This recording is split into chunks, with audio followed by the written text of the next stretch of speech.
వారం రోజుల్లో రుతుపవనాలు పూర్తిగా విస్తరిస్తాయన్నారు వాతావరణ నిపుణులు. భారీ వర్షాలు కురుస్తాయన్నారు. ముందుగా తెలంగాణ, రాయలసీమల్లో, తర్వాత కోస్తాలో వర్షాలు కురిసే అవకాశం ఉందని తెలిపారు. రుతుపవనాలు వచ్చినప్పటికీ దట్టమైన మేఘాలు విస్తరించడంతో వర్షాలు ఆలస్యంగా కురుస్తాయని అన్నారు ఏయూ ప్రొఫెసర్ రామకృష్ణ.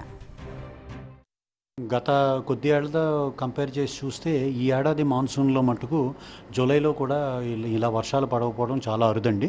ఇప్పుడు మటుకు చూస్తుంటే గత 2 రోజులుగా కంపేర్ చేసి చూసుకుంటే మనకి మాన్సూన్ రివైవ్ అయినట్టే కనిపిస్తుంది. తెలంగాణ ప్రాంతాలు, కొంచెం రాయలసీమ ప్రాంతం అంతా కొంచెం మేఘావృతం అయి ఉంది. కొంచెం వర్షం పడే సూచనలు ఉన్నాయి. కాకపోతే ఏంటంటే ఇంకా ఉత్తరాంధ్రలో మటుకు ఎక్కడ పెద్దగా వానలు కురిసే ఛాన్స్ ఏమీ కనిపించట్లేదు ఇంకో 3-4 రోజుల వరకును. ఇంత మేఘావృతం అయి ఉన్నా సరే వర్షం మట్టుకు ఇచ్చే క్లౌడ్స్ లాగా కనిపించట్లేదు అవి.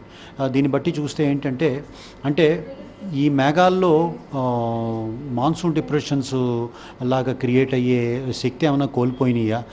భారత వాతావరణం, ఈ క్లైమేట్ అది చూస్తుంటే ఎందుకు మాన్సూన్ డిప్రెషన్స్ ఎక్కువగా ఫామ్ అవ్వట్లేదు అన్నది ఒక